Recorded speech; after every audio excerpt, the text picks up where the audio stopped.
I feel like TikTok has formed its own like views of different types of what you should believe, your faith. Like there's so many different things. And also it will sometimes get you like questioning your faith, honestly, because some of these people are really good at what they're saying, making you like, is that, is this what I should believe? Or is this true? Is what he's saying true? Like, it's just a bunch of like, he said, she said on the internet. Like, we're not going to the Bible specifically and breaking that down. You see one thing and the algorithm, as long as you stay on that video, you're going to see more of it. And you listen to it and then you're like, whatever, keep scrolling. And then you get more of it. And then you get more of it and more of it and more of it. Just because in the back of your mind, you're paying it attention. And then the things that you barely give attention to, TikTok is so good at stealing all your attention and diverting it to. You want the message to have handles. You want to take it with you and think about it in everything you do. Don't just go to church and then the second you walk out of church, go back to the life that you were living before. You want to take it with you. Welcome to Let's Talk About That, the podcast where we dive into conversations about life and share stories of faith. We're thrilled to be on this journey with you. Whether you're a longtime listener, someone who calls the Orchard home, or you're just stopping by, Let's Talk About That is your space to explore, reflect, and connect. Join us as we navigate the intricacies of faith, spiritual formation, and daily life as we invite guests to share their stories with us. So grab a cup of coffee, find a comfortable space, and let's do this together. This is Let's Talk About That, where you can be encouraged and inspired by God's work in our lives. All right, we're back. We are here live at Bold, which Bold is the best weekend at the Orchard, where we got like 28 hours at Camp Anderson with students 6th through 12th grade. We're hanging out, we're having a good time, but we are also recording our podcast because we have a group of young men and women who are with us to record the podcast. And Chip, it just occurred to me.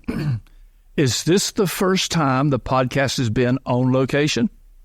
Yeah, I think it is. It's a historic moment. I didn't want that to pass. It is. It's a big deal. You guys are big deals right now. We're looking at you guys, and you are like setting records. We have dozens of listeners. You're going to be walking down the street, and they're going to be like, oh, my gosh, Toby, you were on. Let's talk about that. Whoosh, I was out. So just so you guys know, every time Toby grabs the microphone, he's going to say whoosh as he brings it to him because it feels good. All right, so we have with us a group of students ranging from junior to senior to graduated a year ago, and we're going to let them go around and introduce themselves and kind of tell you who they are, and then you guys... A couple of you have listened to the podcast. Some of you haven't listened to the podcast. So not only do I want you to introduce who you are, you have to answer one question. If you were a flavor, what flavor would you be? Okay. Any flavor. Just like ice cream. Like not just ice cream. So for instance, I was told that my flavor was salt and pepper. Oh. And I think they were making a joke about my hair. But it was like salt, and pepper. So that's kind of where I'm at. Somebody from Live Oak said that they were the sweet and hot wings from Thunder Alley. So that was super specific. Yeah. Somebody said that they were like a steak, which was interesting. We've had 2 salted caramels because they said they were a little salty and sweet. I don't know. Caramels are sweet. Caramels are sweet. Talk into the microphone, Haley. Caramel is not sweet. Well, you don't have to say words. It's fine. All right, so we're going to start down here, and you can't see this because it's a podcast, but I'm pointing at Kaylee. So, Kaylee, introduce yourself. Well, my name's Kaylee. I don't know if Chip just said that. Yeah, my name's Kaylee.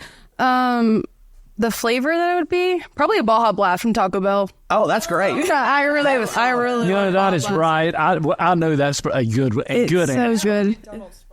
I don't like McDonald's. Okay, but that's all right, so why Baja Blast? I love Baja Blast. I don't know. Okay, correction. The freezer. Oh. Not just like the basic soda. Okay. Like I want to be a little slushy, but I also want to be a soda. I'm here for that. Yeah. I like that. All right, so also, she's not going to tell you, but while she's holding the microphone, Kaylee's a big deal. Oh, yeah. Because you did something special your, senior year? And my sophomore year. Oh, we got a big deal here. All right, tell us why you're a big deal. In high school, I did weightlifting, and I was a state champion my sophomore year, and that was also my first time going to state ever. Okay. And I was a champ my senior year. Hey, that's a big deal. You can't hear this because you don't have the headphones on, but we're clapping for you. Oh, wow. Thank you. Thank you so much. Yeah. So what was your record that year? PR or whatever. My PR in snatch was 165, and my clean and jerk PR was 205. And what was yours, Ryland? Yeah. All right. Great. Interesting. All right. That's Kaylee. So Kaylee, pass the microphone. Passing a mic right now. Should I say swoosh? You can. You say swoosh. Swoosh. All right. So now we have. Don't say my name so I can say my name. No, I was going to say. Okay. I already said my name. Eddie, I think this is fair. Maybe the podcast's biggest fan. I think I am. Literally, just so you guys know, literally the only person who has ever submitted a form online saying, please put me on the podcast. Hold on. I said you won't regret it. Okay, well, all right. So introduce yourself. Hi, I'm Haley Wingate. Haley? Yeah. I thought it was Haley. Okay, Clarence. That's anyways, I go to Brantford and Lake City Orchard, and I'm a senior in high school at Brantford. Okay, so you've waited a long time for me to ask you this question. Oh, but now I forgot. So now I'm going down to the next person. No, I'm just kidding. I'm just kidding. All right, if you were flavor, Haley, what flavor would you be? I don't remember my answer. I remember Eli's answer. He said I'd be blue cheese.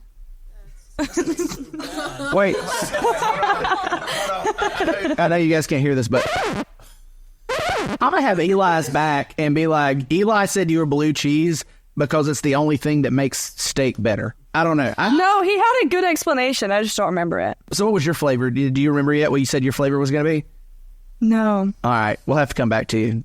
Eddie. Haley, this was your moment. I know, and I've thought about it for months. Literally since the first time I've thought about it, and I had one, and I can't remember right now. All right. I'm going to throw it out there. I've got a flavor for Haley. Oh, do you? If Haley was a flavor, she would be the yellow Sour Patch Kid.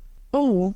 Because I like the green better. Well, it doesn't really matter because Haley's like the only person that I've ever been around who will tell you exactly what she thinks about you and just stare at you and be like, have a good day. And then walk like, I mean. Okay, now you're making me sound rude. Like, I mean, No, you're like one of the Sour Patch Kids, you know, like where you remember the commercial of I'm Sour just Patch very, Kids? very honest. Exactly. See, Kaylee gets it. First they're sour, then they're sweet. You have to get used to it. I'm here for it. All right. Moving down. Introduce yourself, please, ma'am. Hey guys, I'm Rylan Roush. I go to the Brantford Orchard. I also lead worship there. I'm a junior at Brantford High School. I do track, weightlifting, volleyball, but I will say that Haley's her weightlifting is about 100 pounds more than mine. So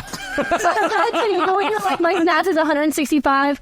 I think my snatch is 65. But in fairness, Ryland, you were not in the same weight class, right? What weight class are you?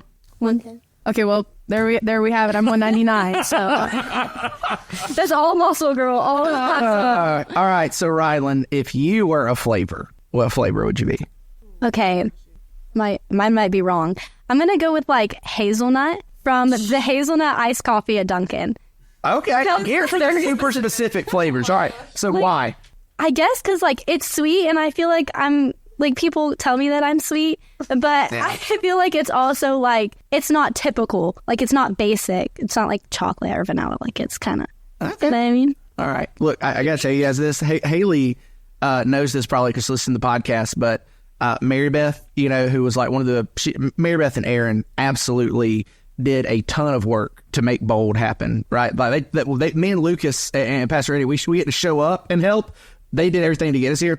When Mary Beth was on the podcast, she was with some of her friends, and I asked the friends to tell each other what the flavor was, and she goes, "Oh, Mary Beth, she'd be strawberry," and Mary Beth goes, "Oh, well, thanks." I guess there's a few flavors. Good thing, I guess. A thank you for it. Is hazelnut a flavor? If somebody had said hazelnut from Dunkin', would you have been like, "Oh, thanks"? No, I definitely think Ryland's a fortune cookie flavor, the flavor of a fortune cookie. I don't hate that. What? Do fortune cookies have flavors? No, they do. That's worse than blue cheese. Why is it worse than blue cheese? Because fortune cookies are so unspecific, and they also have a flavor that's so unspecific. It's like cardboard or paper. It's not even a flavor. What else do you eat that tastes like cardboard? The paper out before you eat it. Well, Explain the reason for Yeah, because I don't get them everywhere, but whenever I see them, whenever I get them, I like to eat them, you know? So, like, whenever I see Rylan, I like to see her, but then I don't see her. And if you just missed it, we got our second. Oh, thanks. Or flavors. That was great. But that's because she's so sweet. Fair enough. So I'm going to tell you guys, it was $1 million idea that I just never pursued. And since you still got your whole life in front of you, throw it out there. Whenever you chase it. Misfortune cookies. Is it a thing? I feel like it's a great idea. Like imagine if Haley opened up a fortune cookie and it said, "You will break your foot on a blob." Well, that's not a good fortune. It's a misfortune. It's a truthful fortune. It's a misfortune cookie. I don't know. That was a great idea. All right. Moving on to Mr. That's Worse Than Blue Cheese. Introduce yourself for us. Whoosh. My name is Solby Terry. I'm a senior at Brantford High School. I do a bunch of sports, soccer, golf, track, and weightlifting. And I go to church too. And I like going to church. And if I had a flavor, those who are close to me know that my answer is going to be ranch. And there's a long explanation. I wish everybody could have just seen the smile across his face when he said, "I'm going to be ranch." Ranch is universal for me. It's smooth, but it's textured. And there's so many... ranch? You're talking about blue cheese. I'm just saying. Okay. It's textured. There's a wide variety of ranches. Any restaurant can just have ranch, but it doesn't. It really, for me, it defines where I'm going to go eat is if they have good ranch. So where has good ranch? The Gathering. The Gathering. Before I get into Wingstop. What ranch would you say you are specifically? So, yeah, those who are close to me know this. I go to Hardee's at lunch every single day, and their ranch is overrated. Their ranch is the ranch. The ranch. It's Wendy's. Wendy's at a fast food. Wendy's. Ghost Pepper Ranch. Wendy's Ghost Pepper Ranch is fire. Yes. Buffalo Ranch or Cajun Ranch from Mojo's in Lake City. No, where was it? I don't even know what that is. What is that? Gainesville. Mojo's Cajun Ranch. We call it Mojo's. I guess you've never been to a little place called Hidden Valley. Okay. Wait, which Hidden Valley? The buttermilk is good. The overrated one. Chipotle Ranch from Hidden Valley. Okay, yes, but we're talking about plain ranch, right? Are you calling Toby plain? Yes. All right. Not in arguably Hardee's is plain ranch, and I love. Where's the worst ranch? Good Hardee's ranch. Ooh. McDonald's. The worst ranch, I don't know specifically, but I'll tell you when you go to a restaurant and you order ranch sauce and they give you ranch dressing. They give you the ranch that's on salads and they'll give it to you in a packet instead of a cup. That's why I can't dip my chicken tenders. They give you the cans. There's a difference between ranch dressing and ranch sauce. Yes. Yeah. The consistency. Like yeah. One of them's more like water-based and it's horrible. I don't know who would do that to ranch. I'm sorry, but I'm just seeing a whole side of Toby I've never seen before. So I'm like, I didn't know he took his ranch so seriously. I told you that it's a big thing in my life. All right. That was the most passionate answer we've ever gotten, I think. All right. I remember mine. So all right. You remember? We'll come back. All right. Let's pass it down. Pass it down. All right. Hello, guys. I'm Ethan McCall from Brantford Orchard. I'm a junior at Brantford High School. I play soccer and I run track. Okay. Why do you play soccer? Why do I play soccer? Yeah. Isn't soccer the communist attempt to take over America? No, soccer is fun and it's better than Are you sure? Because I feel like that we didn't have democratic socialism until we had Major League Soccer. I don't think I can answer that question. Just about sweet. All right. So if you were a flavor, Ethan, what flavor would you be? Okay, I don't know if anyone said this, but I would say Dr. Pepper because Dr. Pepper has a lot of flavors within itself. Okay, 23 flavors. I didn't remember how many, but... So, Dr. Pepper or Mr. Pibb? Dr. Pepper. Yeah? But... Do you have something against people who don't get secondary degrees? No. Oh, that took a long time. Dr. Pepper just feeling all fancy with himself. Can't be like Mr. Pibb, blue collar man. I like root beer more than Dr. Pepper. Yeah. Yes. And he's a root beer guy. I am a root beer. I have one in my cabin right now. If we finish this podcast, I'm going to get my root beer. Okay, but what brand of root beer, though? A&W. A&W. Okay. But now, wait a minute. That's I don't know. I used to be A&W, but I think I'm more on the Barks. Let's go. I thought it was Bark. I'm going Culver's root. All right, Ryland's at. Culver's root beer is Culver's? it's I'm a root beer girl. Brand? Yeah, I think it is. It's like literally Culver's root beer. You know, Satchel's has the nastiest root beer. me and KJ just had this debate right outside about the root beer debate. We just had this. Look, He likes it from a bottle. if you're and it listening to tastes- this, He likes this Dad's. is how we're pouring into the next generation. He likes Dad's root beer. Yes, and it's disgusting. It's Dad's. It tastes like ginger. Like literally your dads or like somebody a brand called that. No, there's a brand called Dad's. Oh, I thought John was just at his house making root beer. No, I would not be like surprised. My dad, not John's. But I did have a story about my dad's. The reason I started liking root beer is because this Christmas I got a root beer float set, and I brought it home and it had Dad's in it. And before I could get to eat the root beer or drink the root beer, drink the root beer or eat the ice cream, Eating the root beer is gone. before I could get to the root beer or the ice cream, my dad had already eaten both. So It was Dad. it was Dad's. It was really Dad's. That was great. All right. So I do have to jump in there because I kind of made a mistake. I love A&W, and that's probably still number one, but really close is IBC. C's good. IBC is maybe my top pick. Mug is the worst, though. Agreed. Wait, but I like mugs sometimes. I have to be in the right mood because it's a completely different flavor. This is fantastic. So Haley, did you remember your flavor? Yes, it's lime Coke Zero. Like the zero sugar lime Coke. I found it in a text. Lime? Lime flavored Coke Zero. I'm assuming there's a good answer because I didn't even know this existed. Okay, wait. I put lime in everything, first off. Like, I just love lime.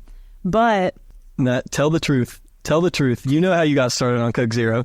how did I get started on Coke Zero? I Kendall don't- Norris. No. No, because I've drank lime Coke for a long, long time. Like, it's been a thing. Like, I put limes in my Coke all the time.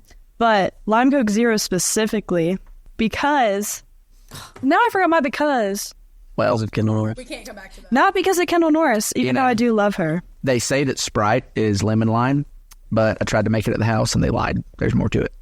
I think it's like I didn't really try. No. You guys like No, but Sprite Sprite has vanilla. Does it really? Yes, that's why it doesn't taste like you just made lemonade and put lime in it. Because it's vanilla. I don't know. It's interesting. All right. Well, as fascinating as this is, which well done. I mean, we had some passionate answers. That is not why we wanted to have you guys on the podcast. We want to have you guys on the podcast because I want you guys to talk to us and everybody who's listening about what faith looks like in your generation. Because, you know, Eddie and I were with the staff this week and we had a conversation kind of about faith and church and how all that works. And it seems like in every generation, the church has to almost like reinvent the wheel for what church is and how we do church and things like that. And that used to bother me until I figured out, I think, that every generation does that because you really have to figure out what faith looks like in your generation because, you know, you guys are 17, 18, 19 years old. I'm 40. There is a massive, all of them like, oh my gosh, my back hurts and, you know, I'm not looking forward to sleeping on a twin mattress bunk bed tonight, but Did you bring a cover for it? Like a mattress? like a sheet. No, like a big old chunky thing. No, I'm not that old. You're like Oh, Mary I Magic did. to I bring brought one. Okay. Yeah, no, I brought one. But so here's the thing, right? We're 23 years different, but I didn't get the internet at my house until I was in middle school. And the iPhone wasn't invented till the year I got married. Oh my gosh. Right? And Pastor Eddie watched them land somebody on the moon. Is that real? Like the damn landing, or is he really that old? Yes, that is for real. I really did watch that in my classroom at school. And as a matter of fact, I remember... Did they have TVs? Yes, of course we had toys. Watching at school. Well, that's why I was confused. But wait a minute, you missed my most exciting. You missed my most exciting fact. I remember the first video game that came out, and it was so exciting. I don't remember what it was called. Chip, help me. It was. I mean, you heard around, but you'll know that. What is it with the ping pong thing? You know, the two paddles and pong things. Pong, is that what it's called? That was the first game I remember. The second was Pac-Man. Pac-Man. Yeah, there you go. That's Oh yeah. So that dates me a little bit. So my point is that we got 3 generations, and really in the grand scheme of things, the ages aren't that far apart when you think about, how fast the world moves now compared to what it was. Like Pastor Eddie's parents' generation probably didn't look that different from their parents' generation. And then they probably didn't look that different from their grandparents' generation. But now you guys are in a completely different world than we grew up in. Like you grew up with screens, like, and with the internet, and like your only phone you've ever had has been a smartphone, which, by the way, you missed the Razor. The Razor was peak cell phone. Is that the one that slipped out? Because I had one. The Razor was peak cell phone. But I'm interested to kind of hear your thoughts on what faith, what church looks like for your generation. So when I just say that, when I say, what does faith look like in your generation? Without getting any more specific than that, just to start, what like comes into your head? What thoughts do you have when I ask that question? What does faith look like in your generation? I think for our generation as a whole, it's kind of broken in a lot of different ways. Like, that's the first thing for me is like the generation, or just their view of faith?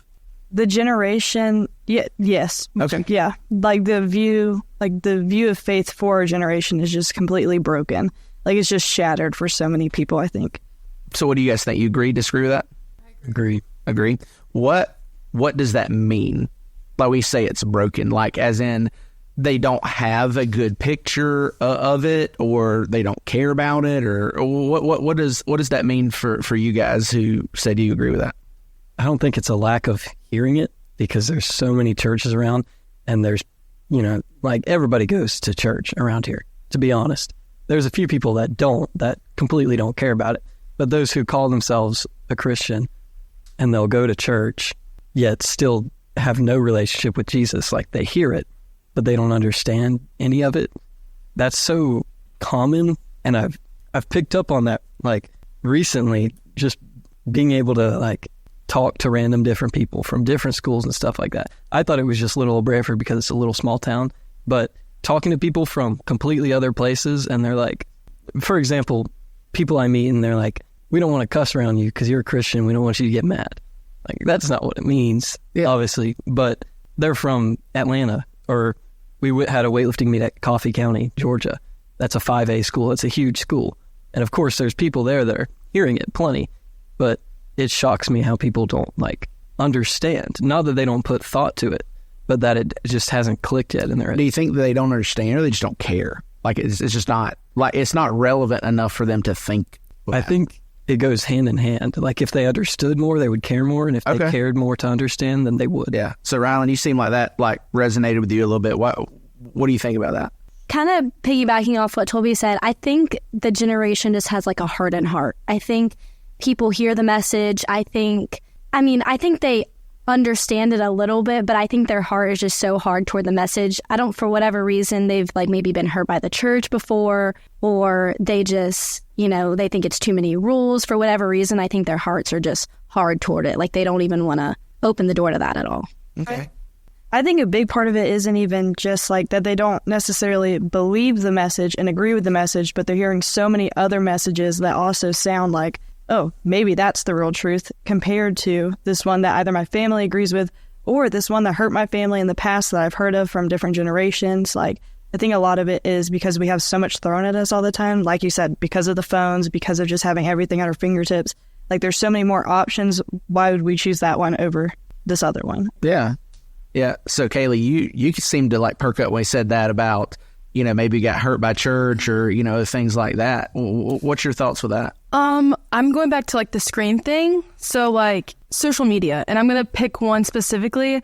I feel like TikTok has formed its own, like, views of different types of what you should believe, your faith. Like, there's so many different things. And also, it will sometimes get you, like, questioning your faith, honestly. Because some of these people are really good at what they're saying, making you, like, is that, is this what I should believe? Or is this true? Is what he's saying true? Like, it's just a bunch of, like, he said, she said on the internet. Like, we're not going to the Bible specifically and breaking that down. Can I jump in with a question? Yeah, absolutely. And so that's interesting, Kaylee, and I totally agree with that. What is it that makes them so convincing?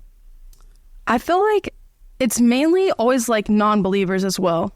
Because if you go into the comment section, they're always like, how do you know this is true? Da, da, da, da. And there's always some type of response. And us as Christians going back, we're like denying that it's not true. Like I watched this one specific video. I was at some type of rally, but this guy was like trying to like get the message through about who Jesus is. And all these people just had these random questions like, how do you know this? Blah, blah, blah. And it wasn't very accurate, I guess. And you would have those people that are like, well, in this scripture, it says this, so how can you back that up? And they just didn't really have that response. So I think one of the reasons I'm asking that question is because I'm always interested in knowing how we can better communicate the message. So are you saying that you think part of the problem is that sometimes in the church today, and we're not any of us critical of the church, we all love church, but the way we do it sometimes, is it maybe that we aren't clear enough in the message or speaking the right language? I feel like you guys, like, we are, like it is, but it's just how people are taking it and responding, like, with it. Okay. All right, Ethan, you want to hop in? Yeah, so I do agree with what Toby was saying about it being a lack of understanding, because there are a lot of people, like in our generation, who grew up going to church, and they've always gone to church. It's like a family thing, but they don't really have that connection. Like, they don't care to learn, but it comes from a lack of understanding because they've always grown up going to church. They kind of just go because it's like a habit to go, rather than wanting to go and wanting to grow closer to God.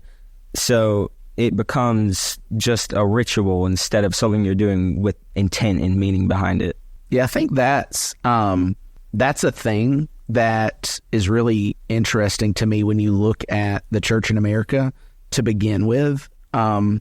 So just do math in your head really quick, ballpark figure. How many Bibles do you think you have at your house? At least 20, I think. Not just, well, me. Not just you, just like in general. Pastor Eddie and I can sit this one out because we have collections. Yeah. But all right, 20. 20. What do you think? 5 or 6 of mine. Okay. I would say around 5 as well. Yeah. Okay. So this is like super common, right, in our places.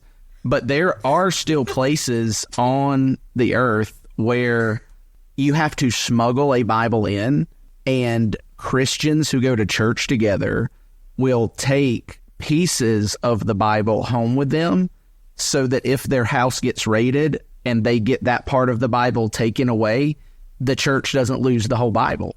And so when that's what you grow up in, it's not, oh, shoot, I forgot my Bible today, when I went to church. It's like, no, this is like one of the most precious things that my family's been entrusted with. And so I think you're right. When you grow up around it so much, it may lose some of that importance. I'm curious, though, because, Eddie, you grew up when going to church was expected and everybody grew up, but maybe your generation didn't respond exactly that way. Do you have any thoughts like about that? Do you think, is that something your generation struggled with too, just making it a routine? Or I think my generation probably was a little bit rebellious against church, but then my generation was a little bit rebellious against everything. Really, truly, even I'm a little bit rebellious about things. Yeah. All right. So you guys look at me real quick. What do you think when Pastor Eddie just told you that his generation rebelled against a lot of things? Like, give honest reactions. More than ours has. What do you mean by that? There's Or not more. more. Yeah. All right. Kaylee, what are you thinking? I don't know. I really don't know. Yeah. How are you born? If you don't mind me asking what you... Hey, it was back in the 1900s. I don't mind telling you. I was born in 1956. Okay. So I'm in school in the 60s and 70s, right? High school in the 70s. About the 60s. Yeah, what do you know about 60s and 70s? So is that like the hippie? Yes. Can you guys imagine Pastor Eddie at Woodstock? Woodstock. Have y'all heard of Woodstock? I mean, no. Jesus Revolution. Oh, he just stabbed me in the heart, Chip. Is it from that movie? That movie, like with the long hair looking dude? Yeah. But it was rebellion against war. Like, a lot of protests like you see today. Not the same as you see today. Pastor Eddie's generation really invented protests. Yeah. And clashed with the police out in California protesting. And all right, yeah, wow. generation gap mind blown because when I said Woodstock, you guys, what the heck is Woodstock? Like, that's wild. But my point is, are you Googling Woodstock right now? No, somebody's asked me where I am. So back to the point, because we were rebellious, a lot of people just didn't go to church because I don't have to do that. I'm not going to do that. And, I think it was a situation where, it was a different type of rebellion, but certainly. Yeah. So my point is, I don't think that rebelling against faith is necessarily unique to any generation. I think that's maybe something that every generation goes through.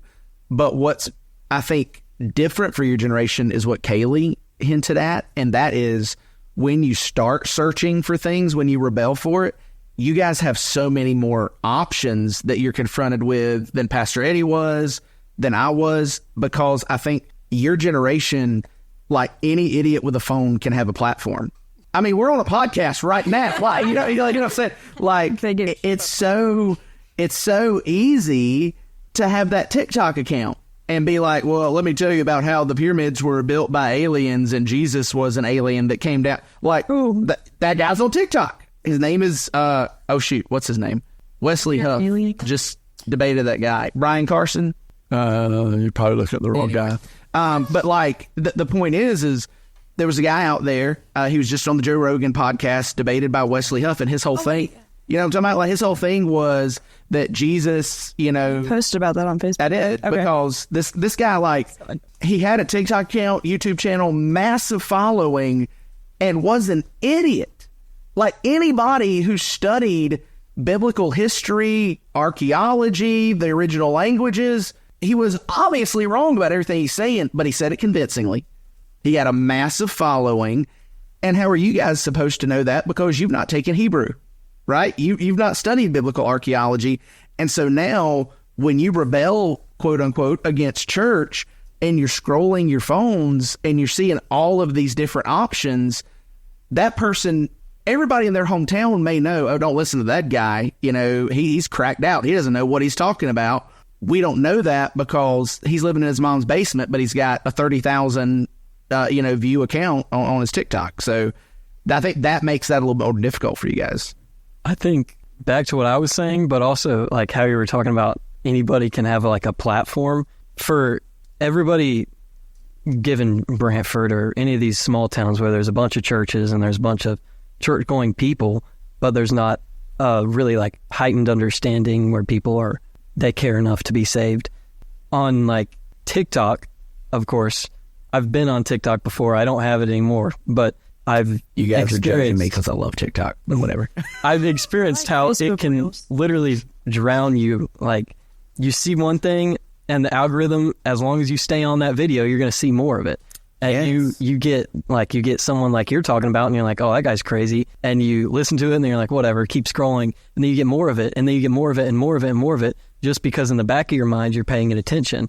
And then the things that you barely give attention to, TikTok is so good at stealing all your attention and diverting it to. That's right, man. That's good. So you get like, oh, do you know what that is? No. Tell what just happened. We snapped because it was like, you ate, but like we weren't going to say that. But you ate. Yeah. Okay. Hey, Toby, that is so good what you just said. And really, we can't get into this because everybody else won't know what we're talking about. But that's exactly what we're talking about at Bold this weekend, right? It is being with Jesus. Yeah. And there's the idea is that when we are with him day by day by day by day by day, the truth keeps getting driven into us, which is what you're saying, right? That's what I was going like with that, is because people give so much time, even though they're still giving so much time to church. Like in other countries where they can't go to church, they're also not being flooded with the same amount of TikTok algorithm trying to tell them what to believe, trying to tell them what they need to do, trying to tell them how to eat and how to live. They're like somewhere where they don't have access to TikTok and church. What if I told you there was like nowhere you don't have access to TikTok? And I'm not even joking when I say that. Like Pastor Eddie can back me up on this. When you're driving, you might be driving like 3 hours down dirt roads with potholes the size of your car, and you'll see a dude walking on the street scrolling his phone. Yeah. It's wild. I'm telling you, it's wild. I guess it's more so like cultural then is what I'm saying about where there's cultures where people are just so drowned out by the things that people do and say about them, and then that people do to each other, and they see that and they're like, I want to be like them. And that's what the TikTok kind of pushes, is like, be like this, be like this. And even when there's a lot of church in your life, there's still so much more of the be like this instead. So this is interesting to me, because for even for my generation, we had to learn what the algorithm was, because like nobody told us how social media and everything worked when it first came out. And eventually like you figured out, and there was even the story about, when algorithms first became popularized in culture, people just understanding them. There was a girl living at home with her mom and dad who got coupons, ads or whatever from Target for diapers and baby formula and everything.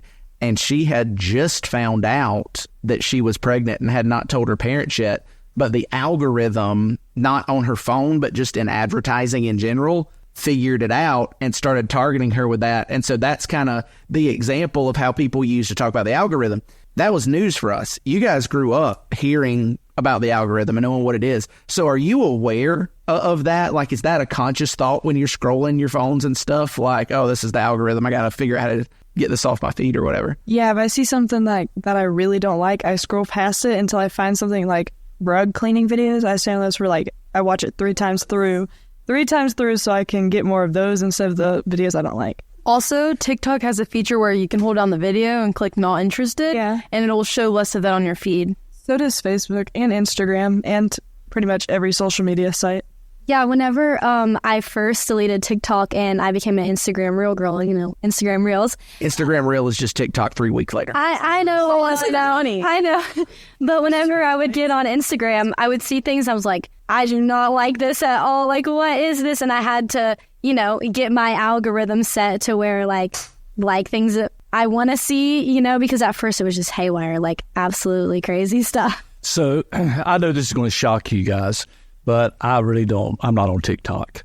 I know. I can see that you are shocked. Wow. But I appreciate learning about it, though, because I'm hearing what you're saying. But I also admire you guys who are not on TikTok, because, as Chip's saying, it's not that TikTok is terrible.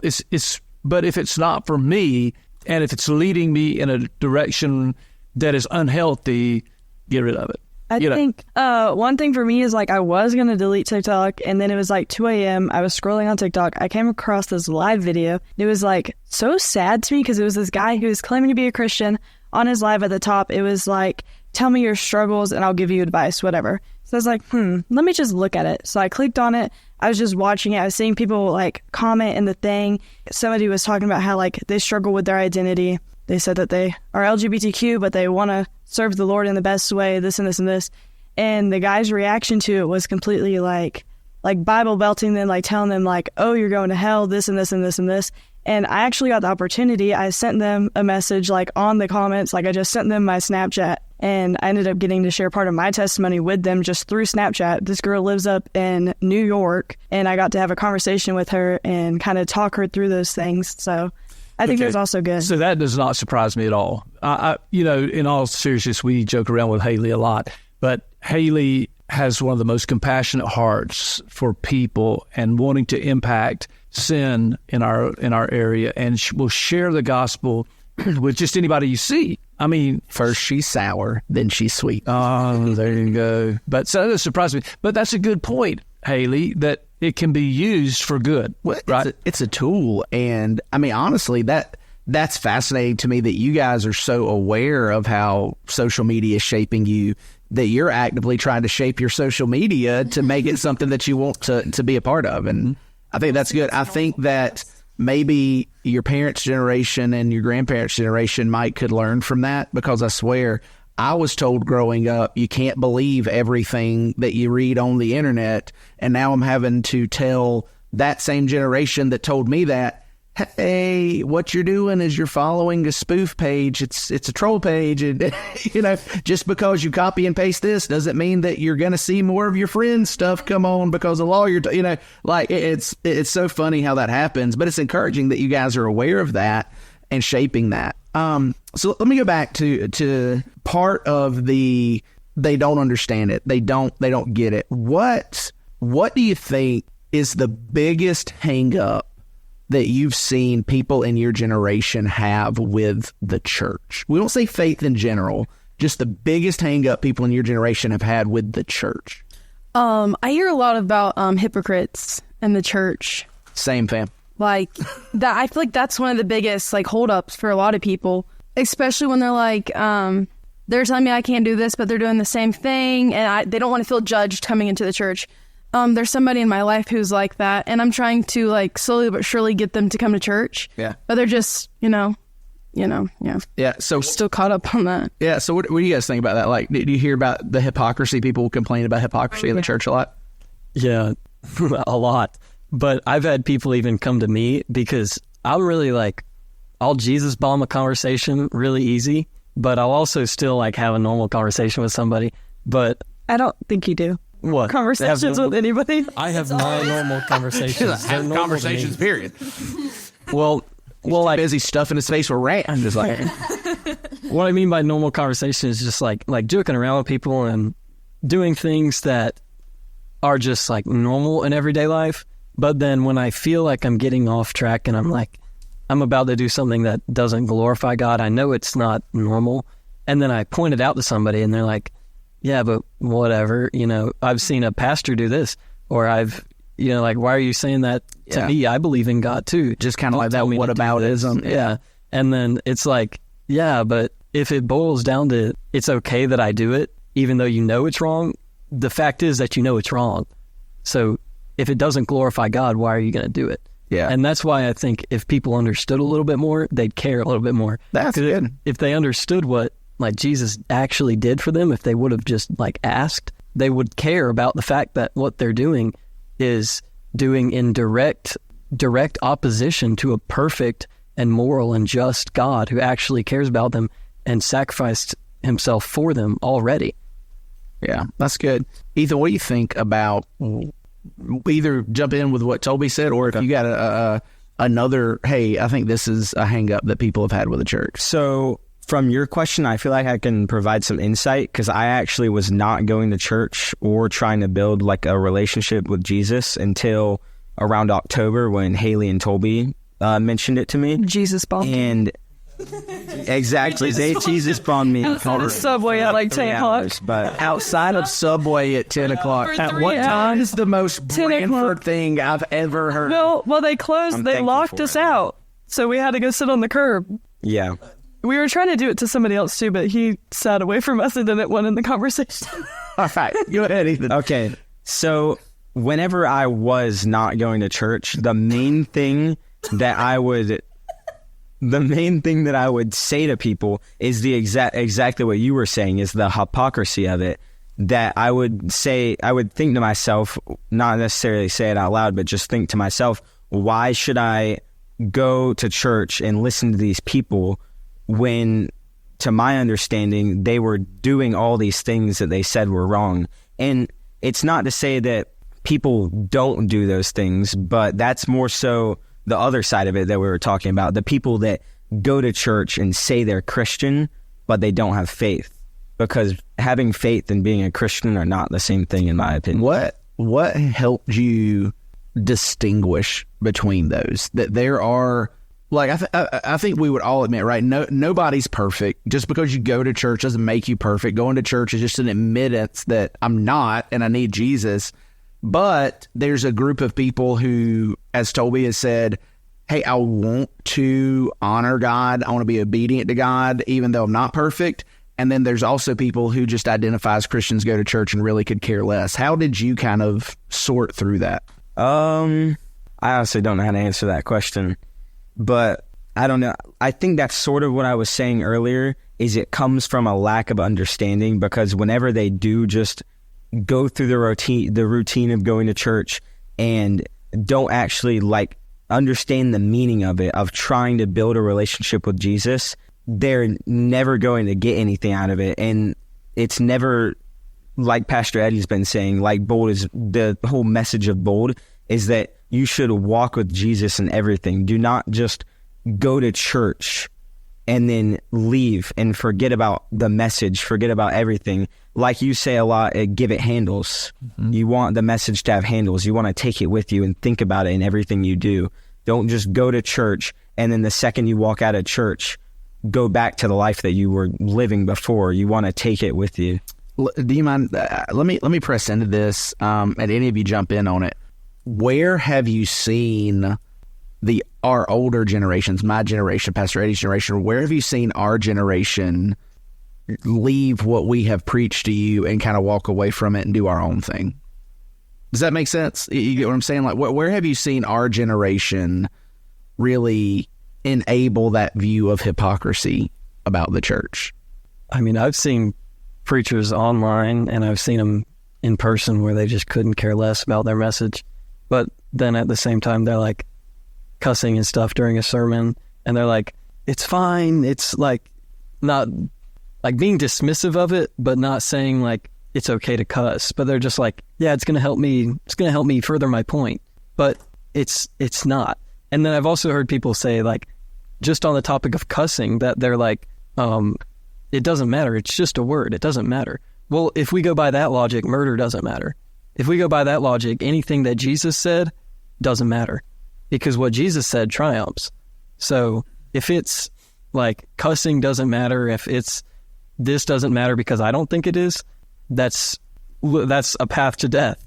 Even in just like regular, reasonable life, I can't make a decision because I think it's best without actually making an intellectual decision on it. Especially me, like, for example, picking a college to go to. I'm not just going to say, I like the Gators, so I'm going to go there because I think that their football team's good. Like, I can't say that. Or not. Yeah. But, like, I can't say that I want to do something because I think it's right when I haven't at least taken any intellectual discernment to it. And I think with Ethan, the question you asked him earlier, if he doesn't mind me saying this, yeah, go ahead. It's for Ethan personally, when it came to the point of, okay, now you can, like, I'm going to help you understand it some more, but all you got to do is care. With Ethan specifically, when I met him and I started hanging out with him, I could tell that he was very compassionate and I could tell that he was very intellectual. And from that, I picked up that he's got Jesus in him. I can see Jesus in him, and he doesn't even know. He doesn't even know that Jesus wants to work through him. But I could tell that the way that he speaks and the things that he does and the people that he loves and cares about, that Jesus is like nudging him already. Okay. And being the person that's able to go hear something and think, okay, I'm going to make a decision on this. I'm going to actually think about this and make a decision before I go and say, like, oh, I think that's wrong, and move on.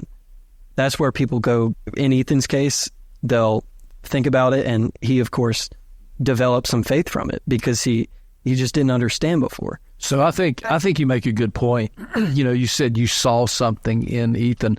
I think when it comes to people, to a large degree, you see what you're looking for. You find what you're looking at, what you're looking for. And I think if you're going into a church or a business or anything, if you're looking for hypocrites, you're going to find hypocrites. Mm-hmm. But in my experience is, as a pastor, while I understand there are a lot of hypocrites in church every Sunday, but there are also a lot of really godly, good people who love Jesus and want to follow Jesus. But if you come in looking for the hypocrites, you're going to find them. But if you come in here looking for godly people, you're going to find them. And so I think that's really good that you saw something in Ethan. I think something I realized, which, Ethan, you can tell me to shut up and I'll shut up. But I think something that I realized with it was that anything I said to Ethan that night didn't matter. Anything Toby said, it didn't matter.